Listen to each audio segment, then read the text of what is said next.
Mohini and today आज की video में हम पढ़ने वाले हैं law of conservation of charge. अब देखिए, जैसे कि हम पहले पढ़ चुके हैं, क्या पढ़ चुके हैं हम कि प्रॉपर्टीज़ क्या क्या है इलेक्ट्रिक चार्जेस की। उसमें हमारी 3 प्रॉपर्टीज़ थी। First one was additivity, second one was quantization and third one was law of conservation of charge.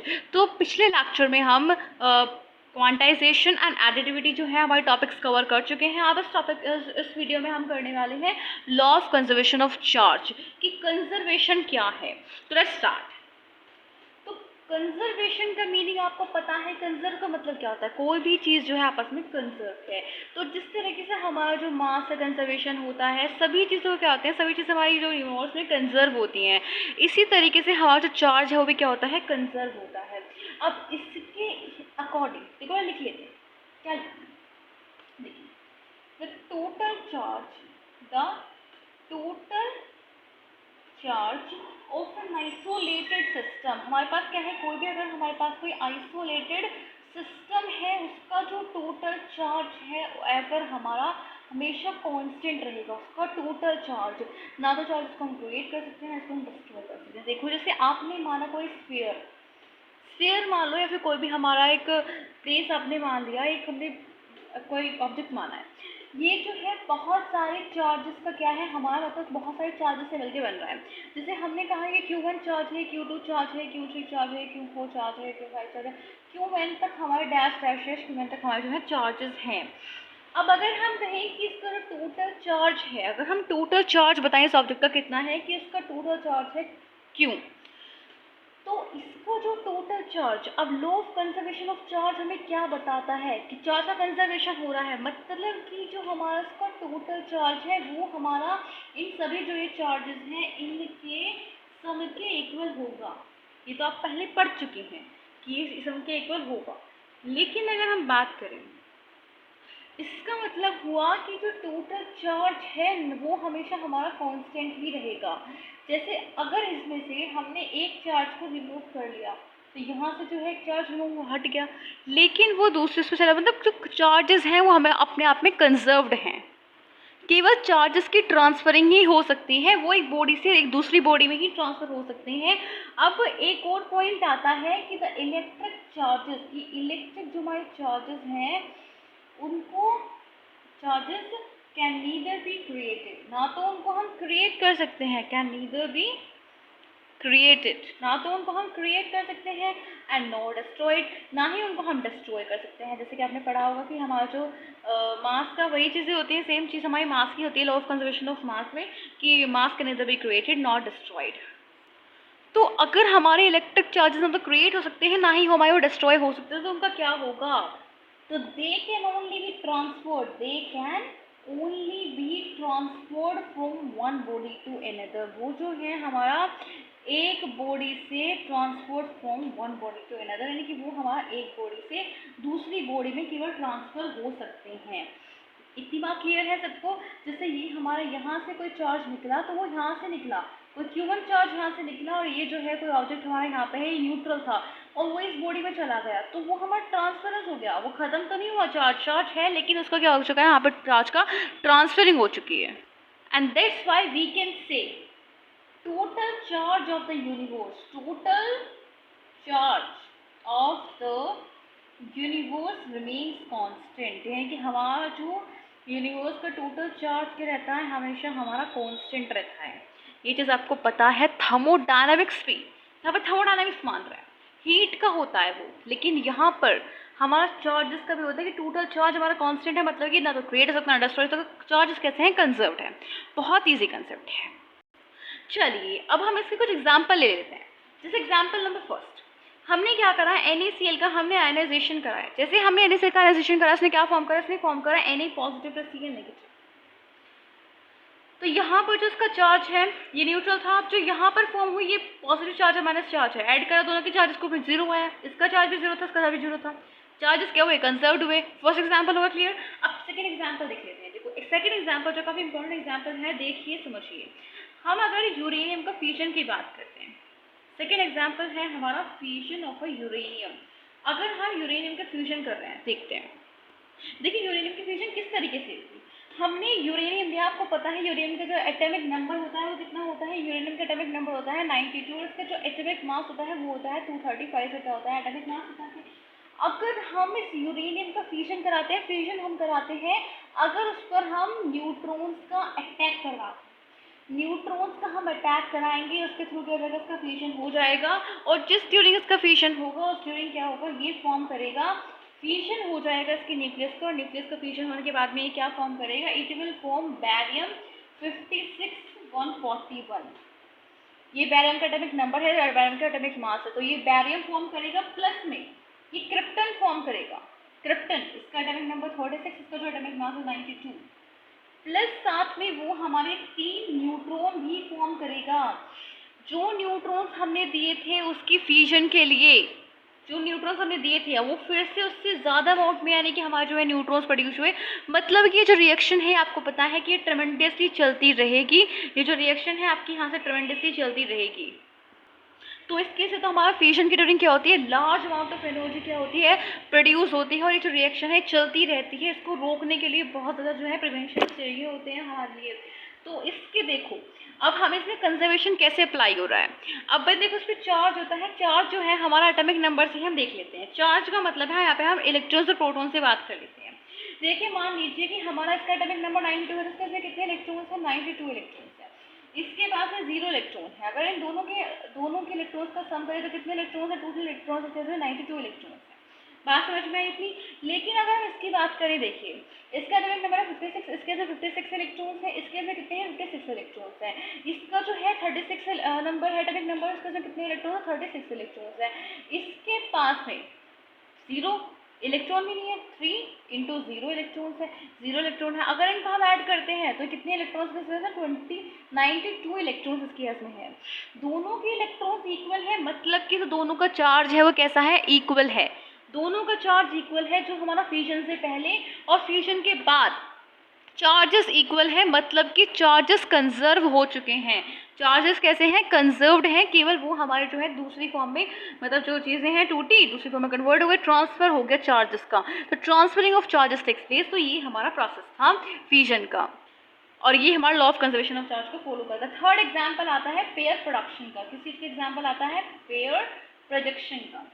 अब पेयर प्रोडक्शन में क्या होता है, पेयर प्रोडक्शन में ये होता है कि अगर हमने मान लो कोई हमने गामा रे, लेट सपोज हमने कोई गामा रे ली। अब गामा रे के पास में क्या होता है, 0 चार्ज होता है, जैसे आपको पता है गामा रे के पास में क्या होता है, 0 चार्ज होता है। जैसे ही हमारा जो है गामा रे को हमने फ्यूजन कराया, उसको हमने तोड़ा, तो तोड़ने के बाद में हमें मिला, एक क्या मिला, हमें इलेक्ट्रॉन मिला। एक तो हमें मिला इलेक्ट्रॉन, यानी कि हमने जो है इसको तोड़ दिया। एक तो हमें मिला इलेक्ट्रॉन, एक हमें साथ में मिला पॉजिट्रॉन। क्या क्या मिला हमें, पॉजिट्रॉन। अब इलेक्ट्रॉन क्या है माइनस सी और पॉजिट्रॉन क्या है प्लस सी। बात आई समझ में। इसके पास कितना चार्ज था, टोटल चार्ज 0 था। इसके पास में ये माइनस का 1, इसके पास में प्लस का 1, कितना आ गया 0 0 0, इक्वल आ गया चार्जेस। मतलब चार्जेस क्या है, कंजर्व्ड है। Charges are conserve. तो हम ये बात कह सकते हैं। तो ये भी जो हमारा law of conservation of charge को फॉलो कर रहा है। अब नेक्स्ट हम बात करते हैं मैटर के एनिहिलेशन की। अब एनिहिलेशन का मतलब क्या है, देखो यहाँ पे हमने कहा था पेयर प्रोडक्शन, यहाँ पे हमने दो चीज़ों को बनाया था, दो चीज़ों को पेयर प्रोडक्शन किया था। लेकिन यहाँ पर हम दो चीज़ों को जोड़ के मैटर का एनिहिलेशन करेंगे, उससे एक मैटर बनाएंगे। अगर यहाँ पर इसको हम उल्टा रिएक्शन लिख दें, यानी कि हमने क्या लिया, एक इलेक्ट्रॉन लिया और एक हमने पॉजिट्रॉन लिया। अगर उन दोनों का हम रिएक्ट करा के, मतलब दोनों को एक साथ लें, उनको बम्बार्डमेंट कराएं उनका, तो उससे हमारा जो मॉलिक्यूल बनेगा वो बनेगा गामा रे निकलेगी। उससे क्या निकलेगी, हमारी गामा रे निकलेगी। अब इसके बाद में -1 चार्ज, इसके बाद +1 चार्ज है, कितना हुआ 0 चार्ज। अब गामा रे के बाद में 0 चार्ज होता है, इक्वल है, यानी कि चार्जेस क्या कंजर्व्ड है। तो यही हमारी बात होगी एनिहिलेशन ऑफ मैटर। बात क्लियर है ना, बिल्कुल समझ में आ गई। अब देखिए हम ऐसे रिलेशन पढ़ने वाले हैं। रिलेशन है एक बहुत इंपॉर्टेंट रिलेशन है।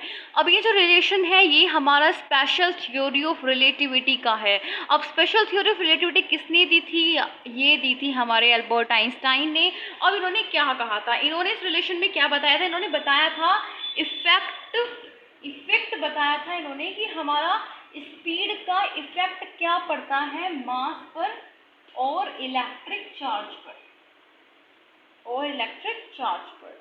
यानी कि आपका क्या है, आप देखो अगर आपका मास जितना भी है, मान लो आपका मास जो है 1 किलो है, रेस्ट मास है आपका 1 किलो, आप जो है किसी स्पीड से दौड़ रहे हैं, ये तो आपका रेस्ट मास था जब आप बिल्कुल स्टेशनरी पोजीशन पे थे। अब आप दौड़ रहे हैं, आपकी स्पीड में इंक्रीमेंट हो रहा है, तो आपका जो मास है वो बढ़ जाएगा। तो ये जो रिलेशन था इसके बारे में आइंस्टीन ने दिया था अपनी स्पेशल थ्योरी ऑफ रिलेटिविटी में। क्या वो था कि किसी भी स्पीड के ड्यूरिंग जो आपका मास होगा वो रिलेशन होगा rest mass upon root 1 minus V square. V क्या है आपकी, किस स्पीड से आप दौड़ रहे हैं, ओवर आपका सी स्क्वायर क्या है आपकी speed of light, this is speed of light, ये आपकी लाइट की स्पीड है। एम नोट क्या है आपका रेस्ट मास है, this is your rest mass, और ये है वो स्पीड जिसके साथ में आप दौड़, द वेलोसिटी। तो ये आपका जो है यहाँ पे मास है कि आपका जो मास कितना हो किसी उस पे। तो ये जो रिलेशन था ये दिया गया था हमारा स्पेशल थ्योरी ऑफ रिलेटिविटी में, स्पेशल थ्योरी ऑफ। अब हम बात करते हैं बहुत ही इम्पॉर्टेंट टॉपिक जिस पर हमारा जो ये चैप्टर है ये बेस्ड है, वो है Coulomb's law. Coulomb's law an important law. So जो है कूलम्ब्स लॉ था ये किसके थ्रू दिया, सबसे पहले यही बात करते हैं। कूलम्ब्स लॉ दिया था हमारा चार्ल्स ऑगस्टिन कूलम्ब ने, साइंटिस्ट। कई बार होता है बोर्ड में, ये हमारा जो है एमसीक्यू के उसमें फॉर्म में पूछा जा सकता है कि ये जो कूलम्ब्स लॉ था किसने दिया था, चार्ल्स ऑगस्टिन कूलम्ब ने अपने नाम के उसमें उन्होंने कूलम्ब्स लॉ दिया।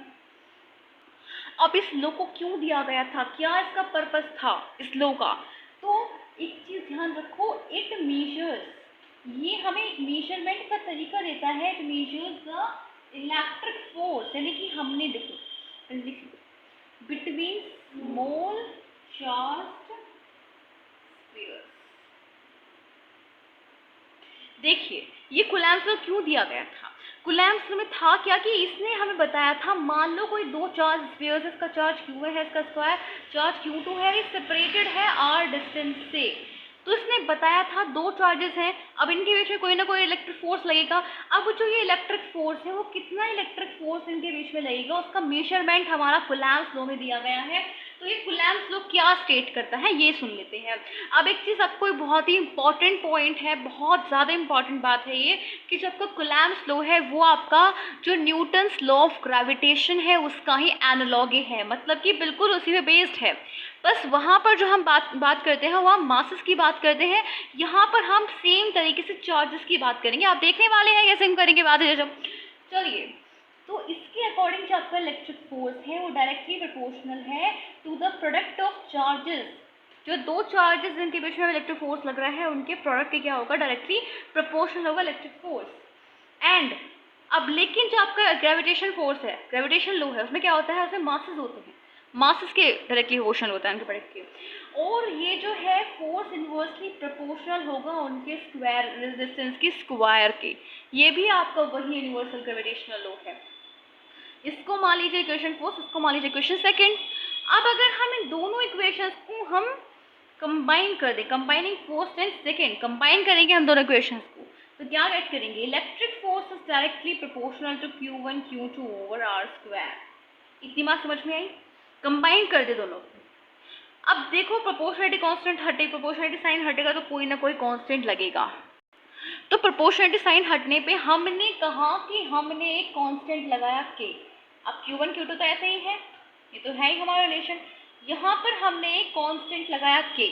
अब इस कांस्टेंट को हमने नाम दे दिया, इस प्रोपोर्शनलिटी कांस्टेंट को नाम दिया हमने इलेक्ट्रोस्टैटिक फोर्स कांस्टेंट। क्या नाम दिया, इलेक्ट्रोस्टैटिक फोर्स कांस्टेंट। ध्यान रखना ये बात। अब इसकी यूनिट क्या होती है, इसकी एसआई यूनिट क्या होती है, एसआई यूनिट बोल दो या फिर हमारी मतलब सिंपल यूनिट बोल दो, इसकी यूनिट होती है इलेक्ट्रोस्टैटिक फोर्स कांस्टेंट की न्यूटन मीटर स्क्वायर पर कूलम्ब स्क्वायर, इसकी यूनिट होती है। ये आप इससे ही डिराइव कर सकते हो। बात समझ में आई। अब चलिए अब इस k की वैल्यू के बारे में पढ़ लेते हैं कि इस k की वैल्यू क्या होगी। इस k की वैल्यू होगी आपकी देखो ये जो है कांस्टेंट है, कांस्टेंट है मतलब किसकी वैल्यू क्या होती है, फिक्स होती है। इसकी वैल्यू होती है 1/4 पाई एप्सिलॉन नॉट के इक्वल। एक्सपेरिमेंट से ये नापा जाता है कि इसकी हमारी हमेशा क्या रहता है कि इस कांस्टेंट की वैल्यू कितनी आएगी। तो इस कांस्टेंट की एक्सपेरिमेंटली डिटरमाइंड जो वैल्यू थी वो इतनी आई थी। अब ये क्या है, हमारी यहाँ पे परमिटिविटी है फ्री स्पेस की। भाई पाई की वैल्यू आपको पता है कितनी होती है, पाई की वैल्यू कितनी होती है 3.14 या फिर 22/7 होती है। तो यहाँ पर इसकी वैल्यू रखेंगे। अब ये जो है फ्री स्पेस की परमिटिविटी है, कैलकुलेट करो एटमॉस्फेयर से एक्सपेरिमेंटली, यहाँ पे वैल्यू रखो इसकी। तो वैल्यू रखने पे एक्सपेरिमेंट डिमांड किया गया, तो इसकी जो वैल्यू आई 9 × 10⁹ न्यूटन मीटर स्क्वायर पर कूलम स्क्वायर, तो उसकी यूनिट है। तो ये वैल्यू आ गई, ये बिल्कुल फिक्स है, आपको ये याद रखनी है। आगे जो न्यूमेरिकल्स हम करने वाले हैं उसमें ये वैल्यू बहुत ज़्यादा यूज़ होने वाली है, बिल्कुल रट लो इस वैल्यू को दिमाग में। 9 × 10⁹ न्यूटन मीटर स्क्वायर पर कूलम स्क्वायर, ठीक है। तो चलिए डेफिनेशन लिख लेते हैं कूलम्स लॉ के बारे में। इट स्टेट्स दैट, तो ये स्टेट करता है दैट फोर्स ऑफ अट्रैक्शन और रिपल्शन, देखो वो दो चार्जेस हैं। अब आपको पता है वो लाइक भी हो सकते हैं, अनलाइक भी हो सकते हैं। लाइक है तो रिपल्शन करेंगे, अनलाइक है तो अट्रैक्शन करेंगे। तो फोर्स तो लगेगा ना कैसे भी ना कैसे, तो दोनों फोर्सेस के लिए होता है। तो देखो जो फोर्स ऑफ अट्रैक्शन या फिर रिपल्शन है, और सॉरी फोर्स ऑफ अट्रैक्शन और रिपल्शन, जो वहाँ पर रिपल्शन या फिर अट्रैक्शन का जो फोर्स लग रहा है बिटवीन टू स्टेशनरी बॉडीज, दो स्टेशनरी हमने बॉडीज रखी हुई हैं, उनके बीच में जो फोर्सेस लग रहे हैं, नहीं चार्जेस, टू स्टेशनरी चार्जेस, वो क्या होंगे, डायरेक्टली प्रोपोर्शनल होंगे, directly proportional to the product of the charges, product of charges यानी कि चार्जेस के प्रोडक्ट के डायरेक्टली प्रोपोर्शनल होंगे। नोट कर लीजिए इस बात को। और दूसरी बात है inversely proportional, inversely proportional to the square of the distance, यानी कि स्क्वायर ऑफ द डिस्टेंस क्या होंगे हमारे, वो इनवर्सली प्रोपोर्शनल होंगे। बात आई समझ में भाई? बिल्कुल सही है ना। F is directly proportional to Q and Q two directly proportional है, और जो एफ है वो इनवर्सली प्रोपोर्शनल है डिस्टेंस के स्क्वायर के। तो ये बात समझ में आ गई आपको? बिल्कुल समझ में आ गई। यही आपका कूलम्स लॉ है। इसके बेस पे जो न्यूमेरिकल है, इसके जितने भी बेस न्यूमेरिकल्स हैं हम आगे पढ़ेंगे, ठीक है। तो इसके अकॉर्डिंग आपको एक सिंपल एक्सप्रेशन मिल गया, F is equals to electric force is equals to 1/4 pi epsilon naught. इसका एप्सिलॉन नॉट बोलते हैं, ये हमारी फ्री स्पेस की परमिटिविटी है, एप्सिलॉन नॉट, और ये Q1Q2/r², ये आपको एक्सप्रेशन मिल गया। बिल्कुल याद रख लो, रट लो इसको, दिमाग में छाप लो। अब हम बात करते हैं कि चार्ज है, चार्ज की ऐसा यूनिट क्या होती है? चार्ज की ऐसा यूनिट होती है कूलम। क्या होती है? कूलम। इसको हम सी से रिप्रेजेंट करते हैं, कैपिटल सी रिप्रेजेंट करेंगे।